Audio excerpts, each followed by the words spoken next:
Yes, ഇന്ന് May 20 പുതിയ അധ്യയന വർഷം തുടങ്ങാൻ 10 ദിവസം മാത്രമേ ബാക്കിയുള്ളൂ. ഒരുക്കങ്ങളൊക്കെ എവിടെ എത്തി എന്നുള്ളത് നോക്കാം. പുതിയ സർക്കാരിനെ സംബന്ധിച്ചിടത്തോളം ആദ്യത്തെ വെല്ലുവിളി നിശ്ചയമായും പുതിയ അധ്യയന വർഷം തുടങ്ങുമ്പോൾ കുട്ടികൾക്കും അധ്യാപകർക്കുമൊക്കെയുള്ള സൗകര്യങ്ങളൊക്കെ പൂർണ്ണമാണോ എന്നുള്ള ചോദ്യം തന്നെയാണ്. അപ്പോൾ അതുമായി ബന്ധപ്പെട്ട് എന്തെല്ലാം നടപടിക്രമങ്ങൾ പൂർത്തിയായി വരുന്നു എന്നത് നോക്കാം. പുതിയ അധ്യയന വർഷം ആരംഭിക്കുന്നതിന് മുന്നോടിയായി സ്കൂൾ വാഹനങ്ങളുടെ സുരക്ഷാ പരിശോധനയ്ക്ക് തുടക്കമായിരിക്കുന്നു. വാഹനങ്ങളുടെ ഫിറ്റ്നസ്, സുരക്ഷാ സംവിധാനങ്ങൾ, രേഖകൾ എല്ലാം പരിശോധിക്കുന്നുണ്ട്. സുരക്ഷാ പരിശോധനയിൽ വിജയിച്ച വാഹനങ്ങളിൽ മാത്രമേ കുട്ടികളെ കൊണ്ടുപോകാൻ അനുവദിക്കുകയുള്ളൂ.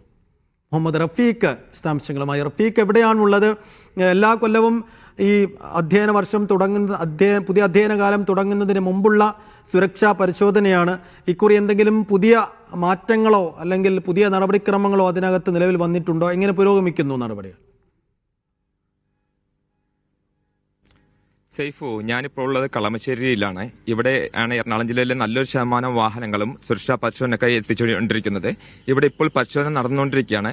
സ്കൂൾ ബസ്സുകളെല്ലാം ടയറുകൾ മാറ്റിയും പെയിന്റ് ചെയ്തും മറ്റൊറ്റപ്പണികൾ പൂർത്തിയാക്കിയും എല്ലാം ഇവിടെ എത്തിയിട്ടുണ്ട്. ഇവിടെ വലിയൊരു വിഭാഗം ആളുകളും ഇപ്പോൾ പരിശോധന നടന്നുകൊണ്ടിരിക്കുകയാണ്. വാഹനങ്ങൾ ഓൺ ചെയ്തും അതുപോലെ തന്നെ വാഹനങ്ങളെ ബ്രേക്ക് പരിശോധിച്ചും കുട്ടികൾക്കുള്ള എല്ലാ സുരക്ഷാ സംവിധാനങ്ങളും പരിശോധിച്ചുമാണ് ഇവിടെ പരിശോധന നടന്നുകൊണ്ടിരിക്കുന്നത്. കുട്ടികൾക്ക് ഒരു രീതിയിലും അപകടം ഉണ്ടാവാതിരിക്കുക, അതുപോലെ GPS അടക്കം എല്ലാ സംവിധാനങ്ങളും വർക്ക് ചെയ്യുക, അങ്ങനെയുള്ള എല്ലാ കാര്യങ്ങളും ഈ പരിശോധനയിൽ നോക്കുന്നുണ്ട്. ഞാനിപ്പോൾ അത്തരം ഒരു ബസ്സിന്റെ ഉള്ളിലാണ് ഉള്ളത്. അതിന്റെ ഒരു ഉദ്യോഗസ്ഥൻ നമ്മളോടൊപ്പം ഉണ്ട്. എന്തൊക്കെയാണ് പരിശോധിക്കുന്നത് അദ്ദേഹം നമ്മളോട് പറയും.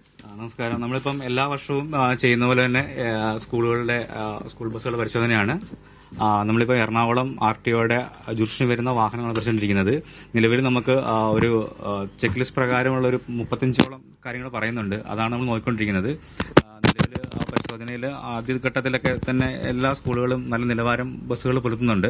കൃത്യമായി തന്നെയാണ് അവർ പൊയ്ക്കൊണ്ടിരിക്കുന്നത്. അപ്പം ഈ പറയുന്ന ചെക്ക് ലിസ്റ്റ് പ്രകാരമുള്ള എല്ലാ കാര്യങ്ങളും മാനദണ്ഡങ്ങളും പാലിക്കുന്ന വാഹനങ്ങൾക്ക് മാത്രമേ നമ്മൾ അതിന്റെ ഒരു സർട്ടിഫിക്കറ്റ് ഇഷ്യൂ ചെയ്യത്തുള്ളൂ. അതിനുശേഷം ഡ്രൈവർമാർക്ക് നമ്മളൊരു അവയർനെസ് ക്ലാസ് കൊടുക്കുന്നുണ്ട് എല്ലാ വർഷത്തെ പോലെ തന്നെ.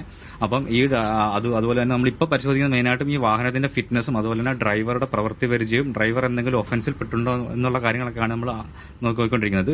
നിലവിൽ ആദ്യഘട്ടത്തിലുള്ള പരിശോധനയിൽ എല്ലാ വാഹനങ്ങളും സ്കൂളുകളും നല്ല രീതിയിൽ തന്നെ വാഹനങ്ങൾ പണിത് കൊണ്ടുവന്നിട്ടുണ്ട്. അപ്പം വലിയ നന്നായിട്ട് തന്നെയാണ് കാര്യങ്ങൾ പോയിക്കൊണ്ടിരിക്കുന്നത്. സൈഫു, ബസ്സുകളുടെ മാത്രമല്ല ഡ്രൈവറുടെയും കൂടി പ്രവൃത്തി പരിചയം പരിശോധിക്കുന്നുണ്ട്. അതുപോലെ തന്നെ ഡ്രൈവർ ഏതെങ്കിലും കുറ്റകൃത്യങ്ങളിൽ ഉൾപ്പെട്ടിട്ടുണ്ടോ? 10 വർഷം പ്രവൃത്തി പരിചയമുള്ള ഒരു ഡ്രൈവറെ മാത്രമാണ് സ്കൂൾ ബസ്സുകളിൽ ഓടിക്കാൻ അനുവദിക്കുള്ളൂ. അതുപോലെ തന്നെ സ്കൂൾ ബസ്സുകൾക്ക് സ്റ്റിക്കർ കൃത്യമായിട്ട് കൊടുക്കുന്നുണ്ട്, ഇത് ഫിറ്റ്നസ് ഉള്ള വെഹിക്കിളാണ് എന്നുള്ളത്. അതുപോലെ GPS ഉപയോഗിക്കുന്നുണ്ട്. GPS പ്രവർത്തന അന്വേഷണമാണോ എന്നുള്ള ഉറപ്പുവരുത്തുന്നുണ്ട്. കുട്ടികൾക്ക് ഏതെങ്കിലും രീതിയിൽ അപകടം ഉണ്ടാവാനുള്ള സാഹചര്യങ്ങളെല്ലാം ഒഴിവാക്കിയാണ് ഒരു ഡ്രൈവർ നമ്മളോടൊപ്പം ഉണ്ട്. അദ്ദേഹത്തോട് നമുക്ക് ചോദിക്കാം. ചേട്ടാ, എന്തൊക്കെയാണ് ഈ വർക്ക് ചെയ്തത്? എല്ലാം ചെയ്ത് കഴിഞ്ഞു. വണ്ടിയുടെ എല്ലാം ഫുൾ എല്ലാം അടുത്ത വർഷത്തേക്ക് പോകാനുള്ള എല്ലാം ചെയ്ത് കഴിഞ്ഞു. ചേട്ടൻ 10 വർഷത്തിന് മുകളിൽ പരിചയമുള്ള 29 വർഷത്തെ എക്സ്പീരിയൻസ് ഉണ്ട്. 29 വർഷത്തെ എക്സ്പീരിയൻസ് ഉണ്ട്. ഈ പരിശോധന ഗുണകരമാണോ? ഗുണകരമാണ്. അത് ഏറ്റവും സേഫ് ആയിട്ട് വണ്ടി ഓടിക്കാൻ പറ്റും. സേഫ് ആയിട്ട് വണ്ടി ഓടിക്കാൻ പറ്റും. യെസ്,